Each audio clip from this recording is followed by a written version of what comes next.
All right, guys, well, welcome back to another episode of Ask A Bfi. I'm your host, Jesse Long, and today I have another special guest, Miss Liz Alejandro. So, like I did with Kyle, before we get into the questions I have for Liz, I'm just going to tell you a little bit about Liz, how I met her, and just the interactions I've had with her over the years. So, whenever I moved down to Corpus, Liz was one of the first people I met. It was Lieutenant Laura, Liz, and Kyle. Now, whenever Kyle was on, I said Kyle was probably the first friend that I made, which is true. I think me and Kyle became friends pretty much right away and were able to go out and we'd go grab something to eat. With Liz, it's a little different because even though Liz is a great friend, I don't consider her a friend as much as I consider her family. Liz is the person that I work with every single day. That I come into the office and, guys, I have my own office, but I'm never in there. I usually go directly to Liz's office, sit down, and I usually talk to her for at least 2 hours and just annoy her and tell her the stupidest jokes. But with that, Liz and her family, Frank, Jeremiah, Frankie, Sarah, have all welcomed me and have been completely awesome. And they've meant quite a bit to me. Liz, seeing her heart, how she works with people in our community, and her work ethic, it's it's an inspiration because Liz is probably one of the hardest working people I've ever met in my life. So Liz, welcome to Ask a BFI. Thank you for having me. You're welcome. Thank you for all those kind words. You're welcome. I only give kind words on the video. That way there's proof that I'm a nice person. So, our first question is, Liz, what is your job? I am the core assistant / angel tree coordinator / food pantry director. So, pretty much everything that goes on here at the core, you're involved with. Yes. Yeah. So, you've got, Liz found out, I think last week or 2 weeks ago, that Last week. she actually had a new position added to her official title. Her official title is core assistant, but now it's core assistant / food pantry director. Food pantry director. So Liz is a big deal. So you have a lot of aspects to your job. With being a core assistant, what are some of your responsibilities outside of the food pantry? Outside of the food pantry, when it comes to the core, it's mainly I am also a YPSM, which is a Young People Sergeant Major in the Army. So I deal mainly with the kids programming. I get with Jesse and we come up with plans on what we should do or what we think is best for the kids. I help Captain and Lieutenant in anything that they need me to do. So part of your job, I would say, would be to babysit me. No. No. So I think we work really well together, and I've noticed that where my strengths lie are not necessarily where your weaknesses are, but they're not your strengths, and where your strengths are, it's kind of the same thing for me. So with being a core assistant, there's a lot of things involved with that. You know, working with the kids, you're working with different aspects of the church. Now, whenever we get to the food pantry, I've told you this before, but this food pantry is nothing like I've seen before. So, just for example, could you tell us just this last month how many people we served out of our food pantry? Actually, we served 1,973 people. 1,000. 1,973 people in just 3 days. in 3 days.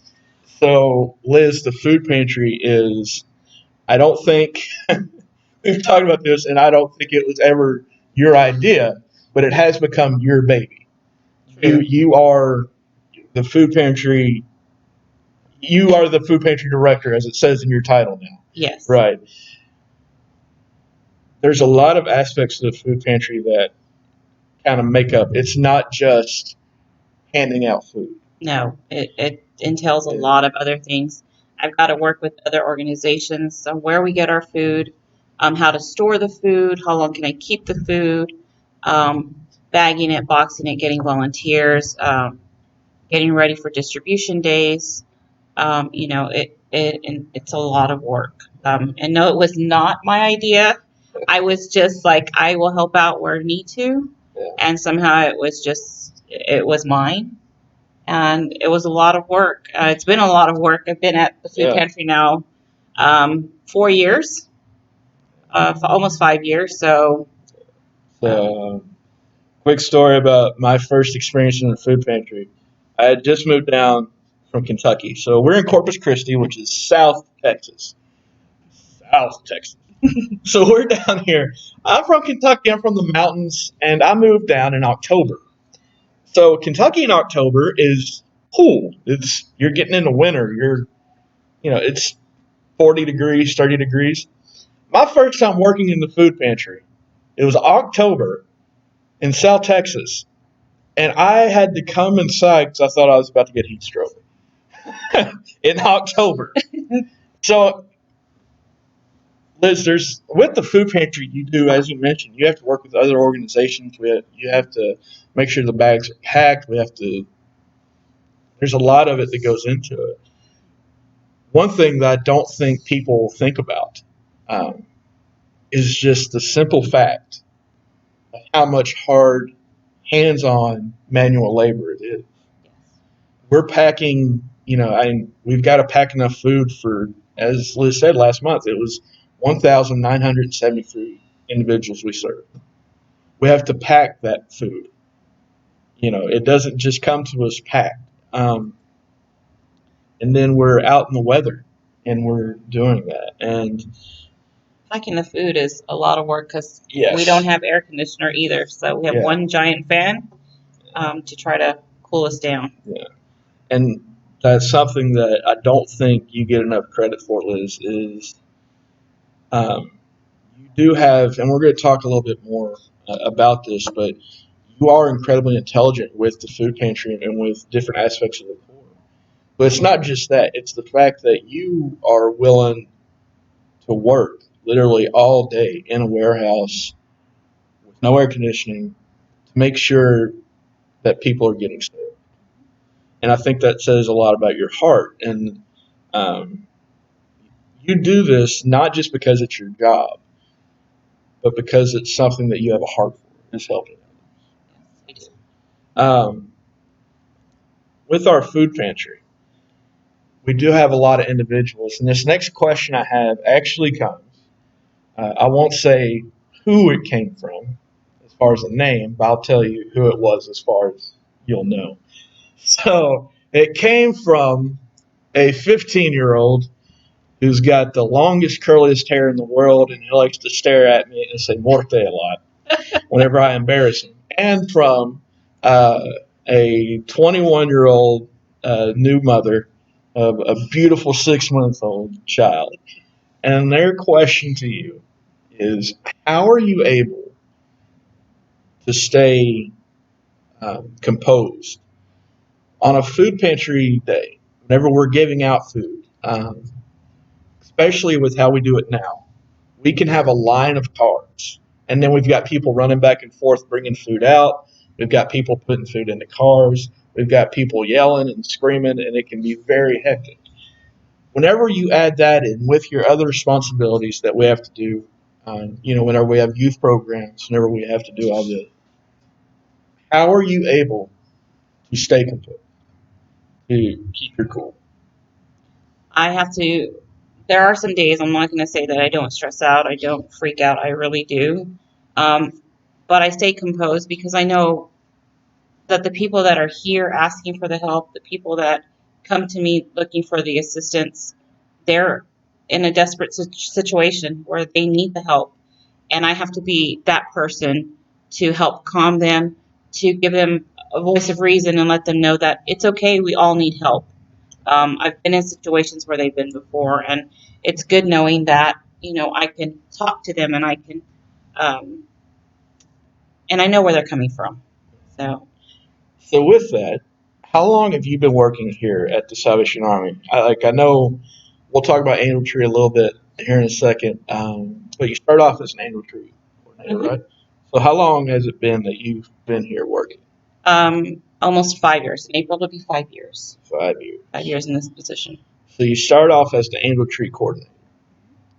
With Angel Tree, like food pantry, there's so much that goes into it. Yes. For those of you who don't know, Angel Tree is, well, why don't you tell the people what kind of Angel Tree is?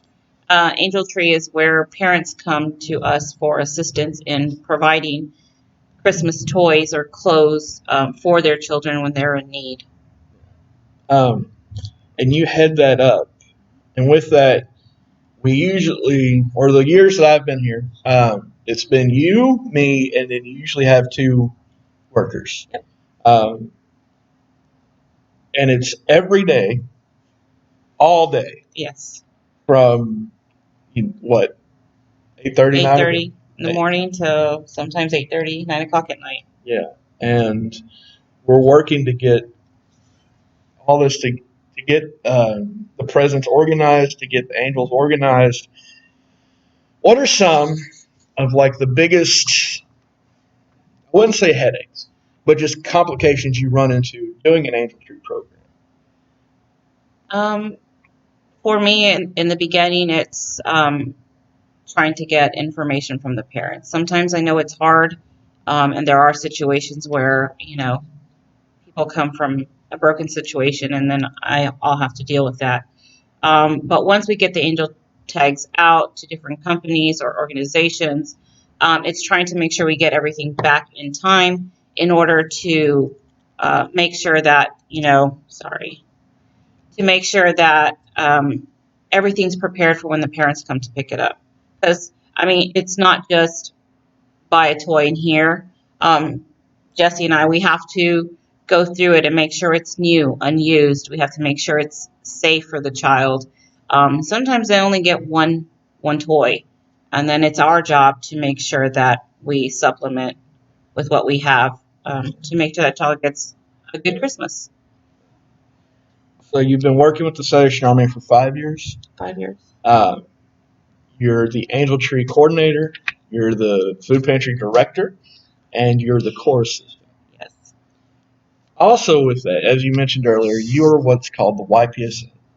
The YPSM stands for Young People Sergeant Major. What it is it's a voluntary position where you are part of the Salvation Army's church and you help out with the youth programs, but not just help out. As far as you're not just there with the kids, you actually help plan stuff, and you are a huge help to me as far as planning youth programs and making sure everything's running well. With all this on your plate, another question that comes from um, the two that sent the question earlier is this: why or how is it that you've kept at it for 5 years, and what keeps you going? For Angel Tree, I've been doing it 10 years, so this will be my 11th year.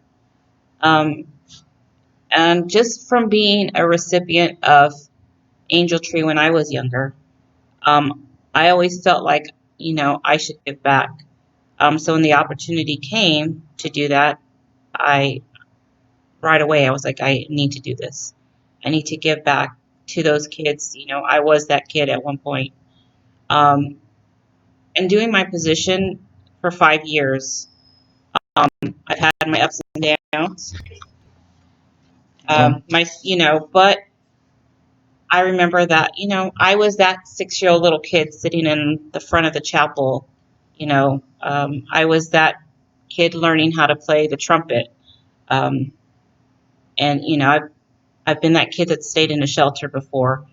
So knowing everything that I've been through and everything that I've gone through, I always want to teach my kids that it's good to give back. If God's given you something, give back.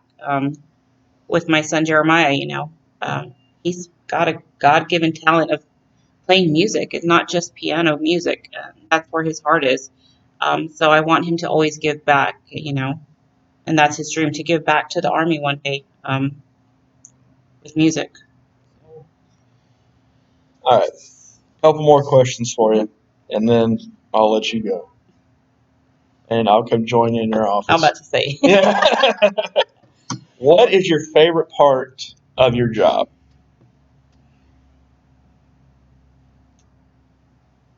My favorite part of my job has to be Angel Tree.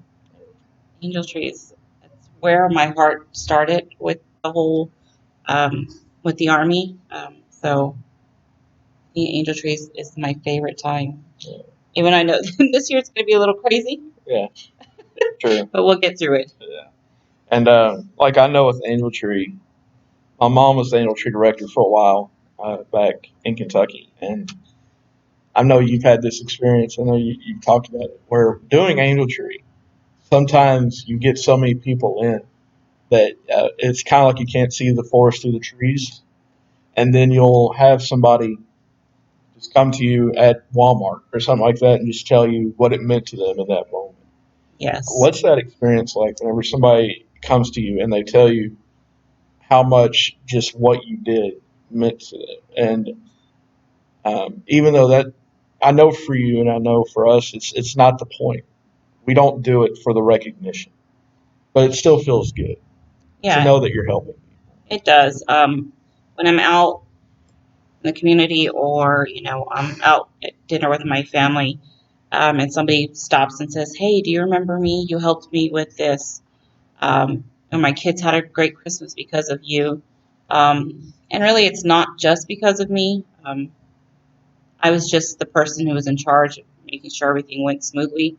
Um, but it makes my heart happy knowing that people are truly grateful for the assistance that you give them. It's not just because I want it, I deserve it, I get it. People who actually, one year, a lady came in after our Angel Tree distribution, and she had two little girls, and she came in crying that she needed assistance. And I knew I didn't have much to give her, but I did. I gave her some stuff, and she hugged me so tight I couldn't breathe.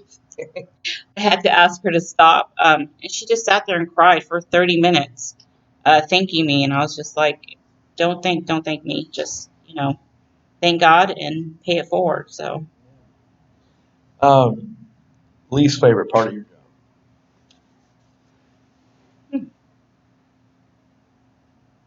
I think when the kids don't listen, When the kids don't listen. Yeah, yeah. they like to do that sometimes. Yeah, for any of you watching. um, so I ask you that, what's your least favorite part of your job? Because another aspect of your job we haven't talked about is one of the least favorite parts of my job. I hate statistics. I hate I hate statistics and numbers. I understand why we do it, and I do understand their validity. I understand why we need them, but I hate doing them. Oh yes. And Liz, you unfortunately have drawn the straw of pretty much every statistic we have goes through you at one point or another. For the church, for the food pantry, just about everything we have goes through you. Um, how is it that whenever you're doing statistics, even though it is just part of your job and you just have to do it, how are you able to keep going with that? How are you able to view the statistics as something we need? I think that in the long run, yes, statistics is boring. I've had to sit and study a book of codes and numbers and things like that. Uh, but I think in the long run, for the Army, it shows where we need to focus on where we assist people. Like, is it more in the food pantry side of things? Is it more in the core side of things? Like, what can we do to better assist people? And so I think for the Army, I understand why we need the statistics or why they ask for them, is to better help the Corps figure out where we need to help. All right. So, Liz, once again, you've got a lot of things that are on your plate. Corps assistant, where you help out with the youth and you help out just with everything. Food pantry director, where we're serving, close to 2,000 people in 3 days. Angel tree director or coordinator. But something I wanted to say to you is that you truly do an amazing job. You are, with all due respect, anybody who sees this who's worked with me in the past, you really are probably my favorite coworker I've ever had. And it's because of your heart and your work ethic. Just how amazing you are at your job. And I truly do mean that. You also have a great family. Frank scares me a little bit, your husband. If you see this, Frank, I'm sorry, I didn't mean it. Don't hurt me. But no, Frank's a great guy. Stop it. No, Frank really is a great guy. He's awesome. Your kids, Sarah, Frankie, Jeremiah, all are great. And like I said, whenever I first went down here, you all welcomed me and have been a huge part of my life since moving down here. So thank y'all very much. Liz, thank you for being here today. Thank you for telling us a little bit about what you do. Thank you for having me. Yeah. All right. Well, guys, next week we are going to try to have Amber Rosales back. We're going to redo that video, so hopefully you all can see the rest of our social service programs. And then after that, we have another special guest, Lieutenant Laura, will be joining us on the week of the 9th. So look forward to that. Guys, as always, stay safe, stay inside. God bless.